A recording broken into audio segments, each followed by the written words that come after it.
Shift Happens podcast. It's the season for giving back, and it's the perfect time to talk about Microsoft Airband. This awesome initiative is working tirelessly and creatively to bring high-speed internet and technical training to underserved communities. More than 100 million Americans don't have broadband, and the pandemic has widened this gap as remote work and e-learning become a way of life. My guest today is Vickie Robinson, General Manager for Microsoft Airband. We'll talk about the project's mission, evolution, and what it takes to deliver broadband to the people who need it most. Let's get to it.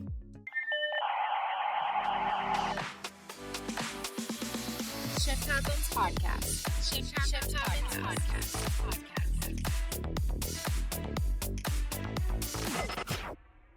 Hi, everybody. Welcome back to another episode of Shift Happens podcast. Can't believe it's already November. And boy, I'm so delighted today to be joined by Vickie Robinson from Microsoft Airband. Hey, Vickie, how are you? I'm well, Dux. It's amazing to see you. Well, same here. I was thinking, when was the last time I saw Vickie? And we chatted earlier a bit. It's been 3-4 years, how time flies, especially during this time of pandemic. Indeed. So, Vickie, why don't you tell everybody a little about yourself and the work y'all are doing with Microsoft Airband to really make this world a much, much better place. I love that setup. So, as Dux mentioned, I'm Vickie Robinson, and I'm the General Manager for the Microsoft Airband Initiative. Now, that's a mouthful. What the Airband Initiative is a Microsoft program that's focused on work and partnerships that we can bring to bear to help close the global digital divide. The program was initiated in 2017. I've been here the lion's share of that time, and really excited about the work that we're doing that enables not just broadband access, but it's really about all the things that are unlocked as a consequence of getting people connected. And you talked about how Airband got started in 2017. Can you share what sparked that interest, or what's the impetus of Airband getting started? Was it something that happened broadly around the world, or there's a need in a specific part of the country? I think there's a couple of things. If you think about Microsoft and who we are and what's been part of our DNA since the inception of the company many, many decades ago, Microsoft has always been about democratizing access to technology. And when Airband was launched in 2017, we really focused on the rural broadband gap. And there have been lots of things that have been festering in 2016, the election and this feeling of, rural America being left behind. And we believed at Microsoft that we should do something about that as a technology company, that we have a responsibility to lean in as appropriate when you think about just the larger context of what's going on in the world and how things are becoming more digital, even more so now as a result of the pandemic. And so in 2017, we decided that we would launch the Airband initiative with a focus primarily on what we could do to help extend broadband access to unserved, but also underserved areas in rural parts of the country. And the response, Dux, has been amazing. Oh yeah, it's phenomenal. And for me, the first time I've heard about Airband is actually from the work that was done outside of the United States.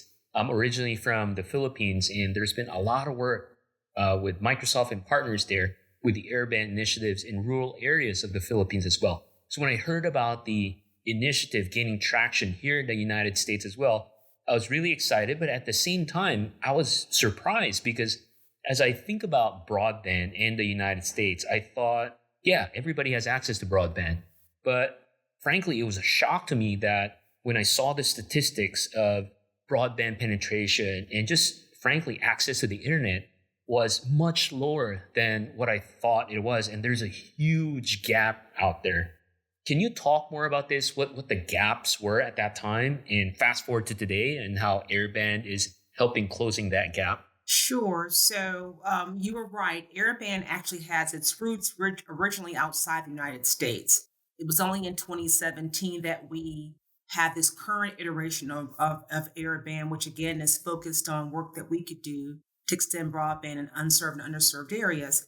And so if you take a step back in time, again, focusing on the size of the gap here in the United States and then globally, Outside the world, it was more than half the people across the world who did not have access to the internet. And then here domestically, at the time, based on the Federal Communications Commission data, the number was at about 25 million people who lacked broadband access, which is staggering if you think about it. And that was in 2017. If you fast forward, according to the latest data set from the FCC, that number is about 14.5 million, 11 million of which reside in rural areas. And then globally zooming out, we have nearly half of the world that remains offline. Microsoft and many others, Dux, believe that, particularly if you think about what the data suggests here in the United States, that the gap is actually a lot larger than the 14.5 million suggested by the FCC, which takes data from telecom carriers to say, where are you providing access or where could you provide broadband access at a predefined speed? If you look at Microsoft data, and essentially it's anonymized data around how people across the country and around the world are getting access to Microsoft services and products at broadband speeds. And so if you take a look at our data suggests that more than 120 million people are not able to access our services and product at broadband speeds, which is defined as 25 megabits per second down and 3 up. So they're somewhat different data sets. It's not a one-to-one comparison.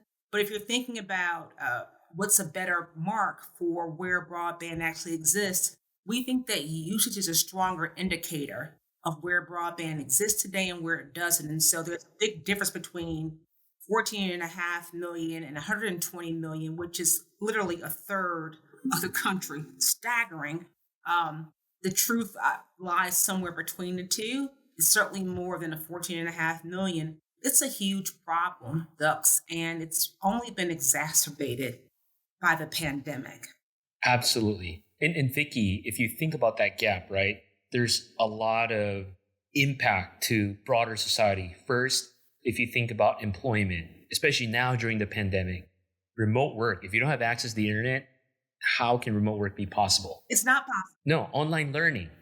Even before the pandemic, even though a lot of the kids go to school, but once they come home, they need to do work, research, do homework. They need the internet, right? So learning and even continuous learning or professional learning without access to the internet, it's going to be challenging. So during the pandemic, how did Airband pivot? And I know Airband works with a lot of partners, and we can talk about that as well. But what was the pivot that you all had to do to support these communities that are frankly in dire need of connectivity? Well, Dux, the good news is for us, we've always, since the beginning of the program, been focused on using broadband connectivity as a tool to enable things like remote working. We've been focused on virtual healthcare and using connectivity and technology as a way to improve outcomes and access around education. And so it's always been part of what we do.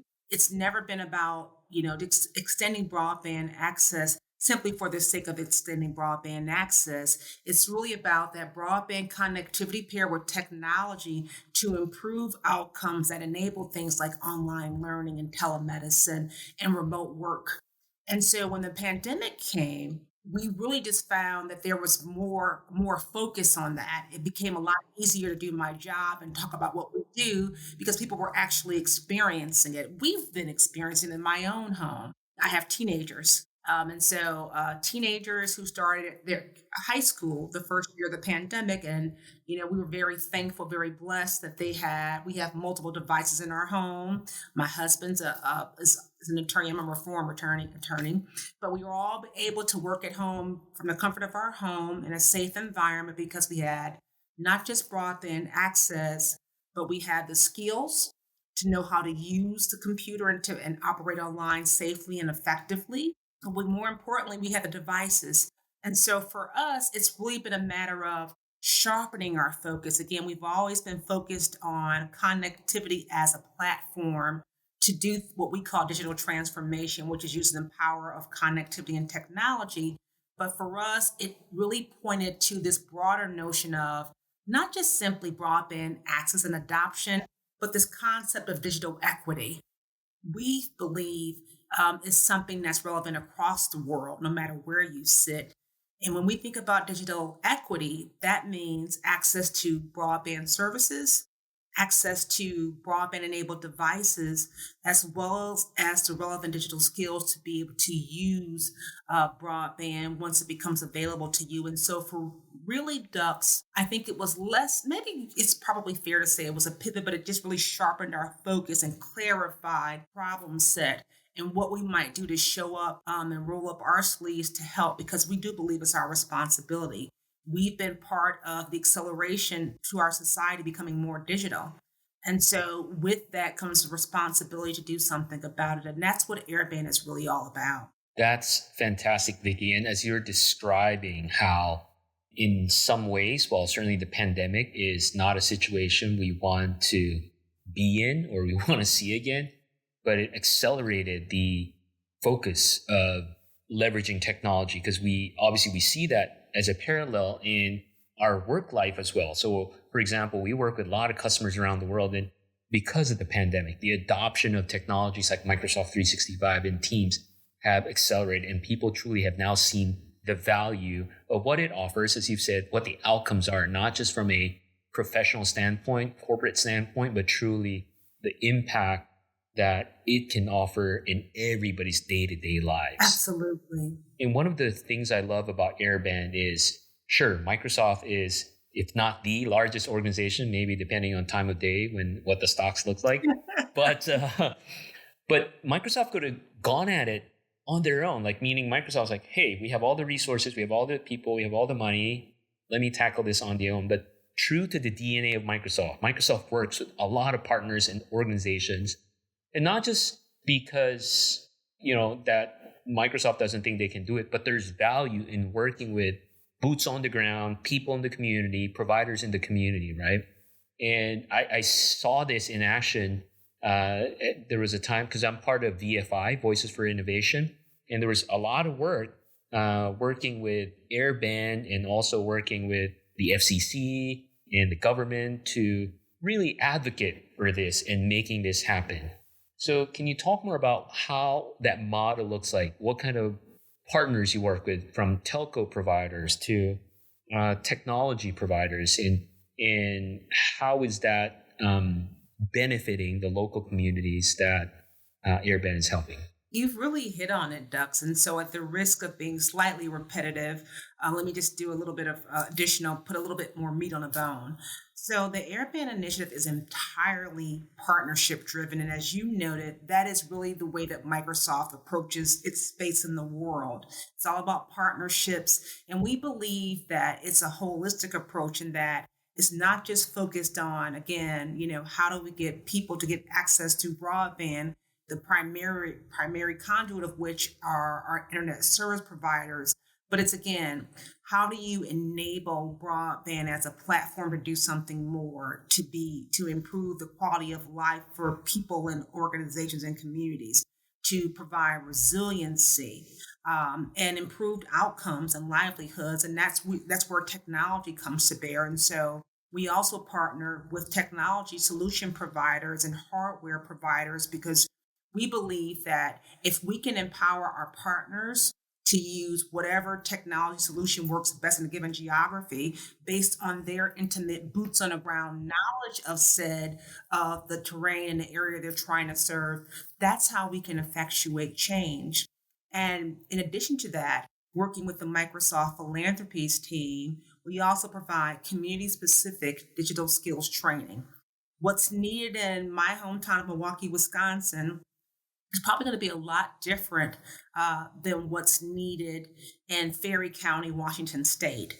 So you really need to have those partners, nonprofit partners like, the National 4-H Council or Future Farmers of America, who really have an understanding and are from those communities to help drive and provide relevant digital skills training.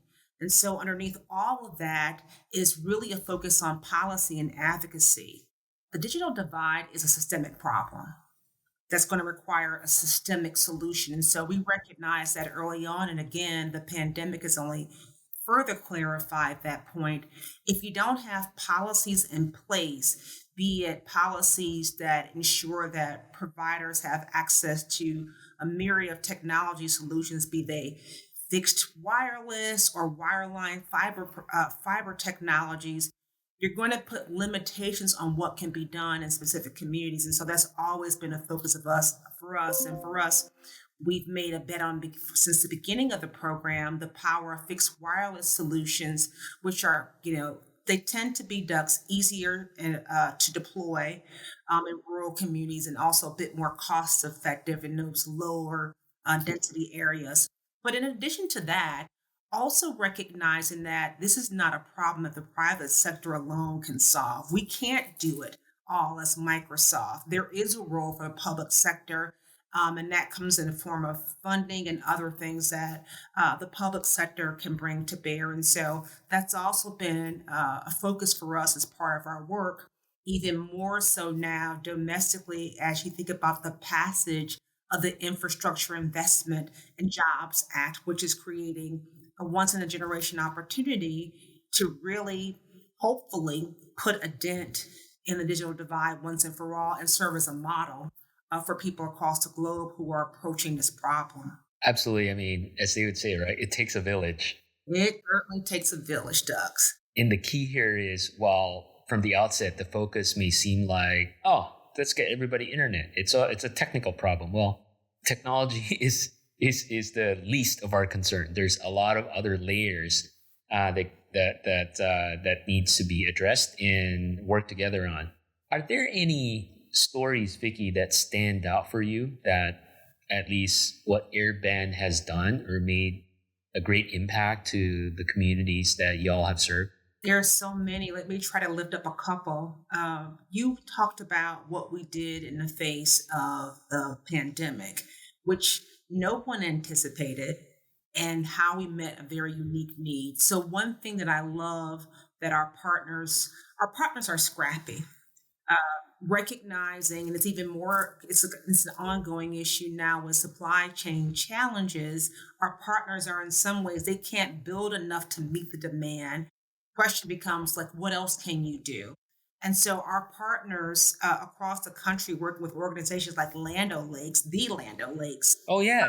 Right? They're a strategic partner for us, and it kind of makes sense given our historical focus on rural. I'll talk a little bit about how we've gone beyond just looking at rural broadband access issues, but we partner to provide Wi-Fi hotspots working with, libraries.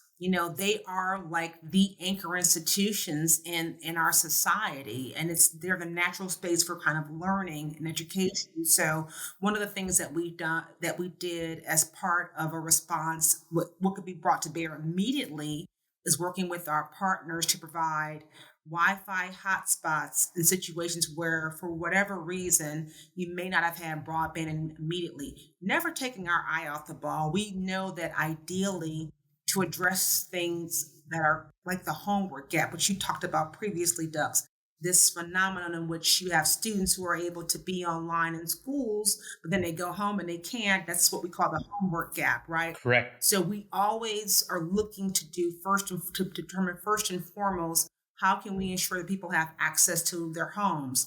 But if you just zoom out and you think about impact that we're driving globally, Wi-Fi is something that is used a lot more frequently in places like Asmura, Ghana, where I was able to spend some time before the pandemic and see the power of these Wi-Fi hotspots, in addition to providing some level of in-home connectivity. So that stands out to me, how our partners stood up and said, hey, I am willing and I'm going to do this as additive to what I'm doing more generally to get people broadband in a home. I also think about our partners who are able to, I talked about Ferry County. Let me talk about that example. So one of the things that is prevalent, and unfortunately, it seems to be something that has become part of the new normal, are forest fires. And, a lot of people believe that that's related to climate change. We certainly believe that at Microsoft. And if you could remember, go back in time with me, you could just go back to last summer, but certainly previous to that time in Ferry County, you had a situation in which firefighters in order to respond to fires. They had to literally take thumb drives and drive them, which is just astonishing. Like, how can you manage a fire and communicate about the growth of the forest fire if you don't have connectivity? Well, they had to do what they had to do, and they were taking around information on thumb drives. Working with our partner in our partners, be they Declaration Networks, who's one of our very first partners, are based here actually in Virginia, but they also have a project in Washington State in Ferry County, as well as with local entities on the ground. We developed essentially a mobile connectivity unit that's able to sense and provide information around the tracking and growth rate of fires. And so that's essentially, and that was with something called TV white spaces, which are unused, unlicensed spectrum that's available to be able to say, if we're through this unit, we're able to detect and provide information in real time about the tracking rate of forest fires. And so that's one example that stands out to me around, seeing a need and meeting a need using the power of connectivity, ingenuity, and specifically thinking about what were the needs of that specific community to address a real pressing problem. And I'm talking to my team about the next iteration of that because we are Microsoft. We are one of the largest tech companies on the planet. To your point, maybe depending on what when you're looking at the stock market. But for us, that's part of what we bring to the table, our technology solutions, working with partners like you and VFI to help, bring those solutions to life in Airband communities. Those stories are really amazing. And one thing that came to mind when you start talking about Wi-Fi and providing a homework app, I remember during the start of the pandemic, there was a school system in Texas that they realized the community they serve, a lot of them don't have internet access at home. So what did they do? During the day, they sent school buses that's Wi-Fi enabled and just parked there so that the communities around where the school bus park or the houses can have internet access. You've seen stories where parents or kids have to walk to the local library and just to get internet access.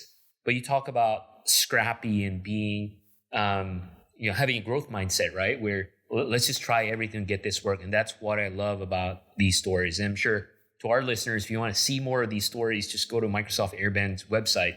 There's tons of these phenomenal stories out there.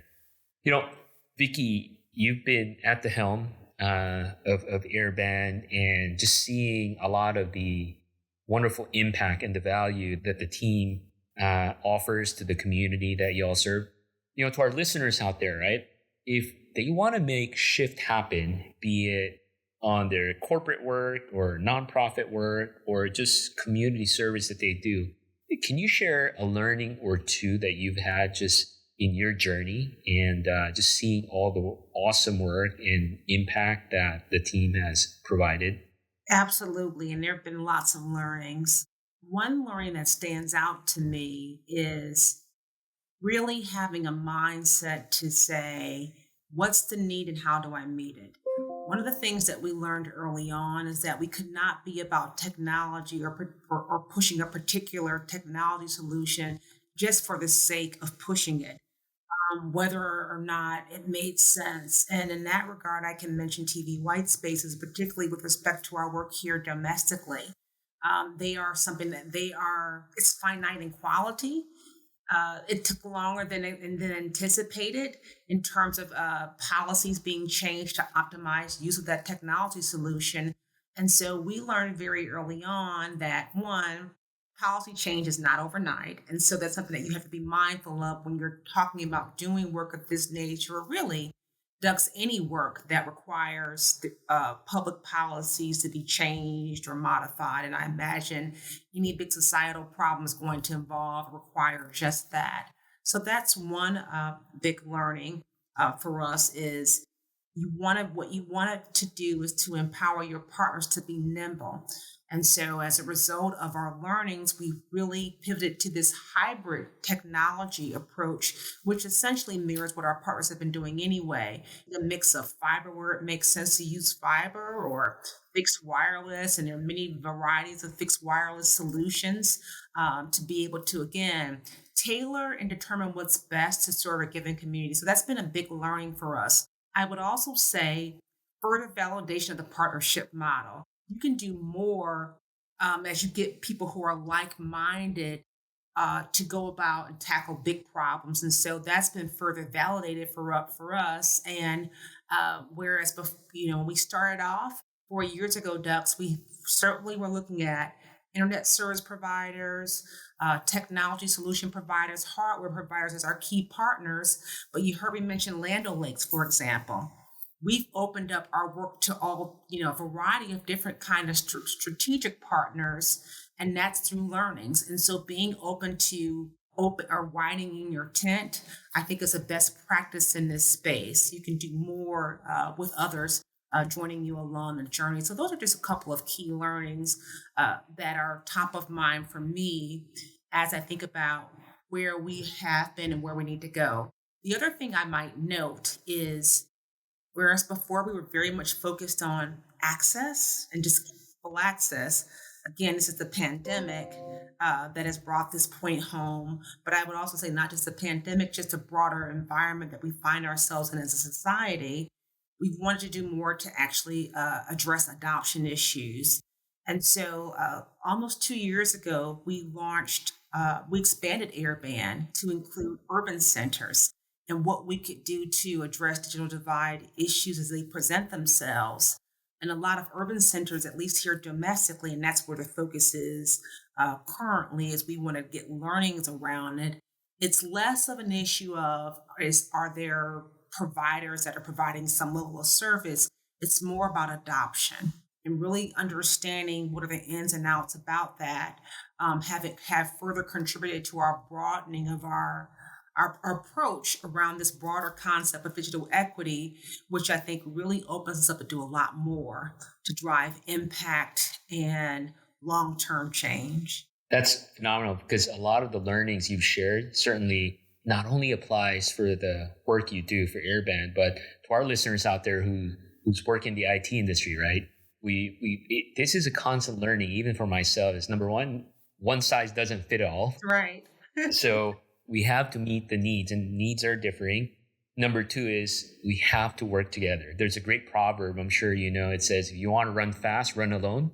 But if you want to run far, you got to run together, right? And I'm sure you're in it for the long haul, and so are all the partners. That's right. And lastly, adoption is really thinking about the sustainability of it too. I'm sure once you put the infrastructure in, partners work with the community, they don't just pack up and leave, right? Now thinking about sustainability, how do you mentor? How do we, again, teach people to fish and further their maturity, and what else can we do with technology?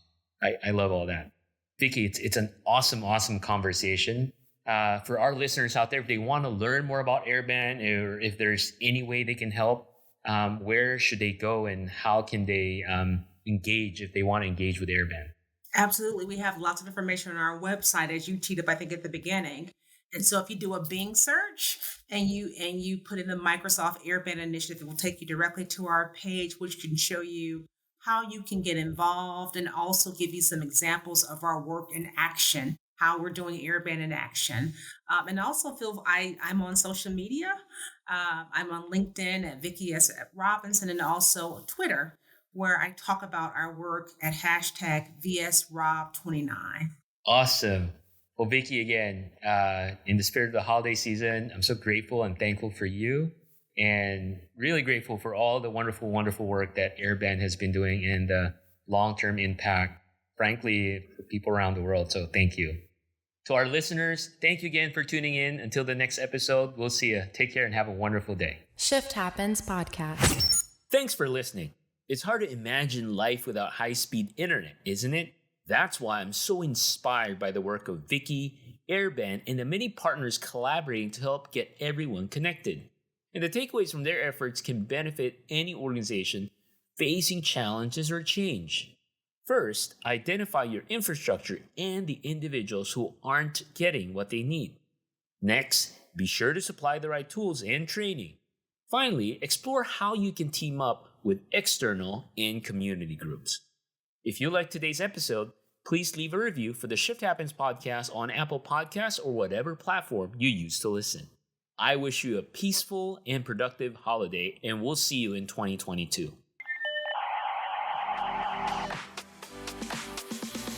Shift Happens Podcast. Shift Happens Podcast.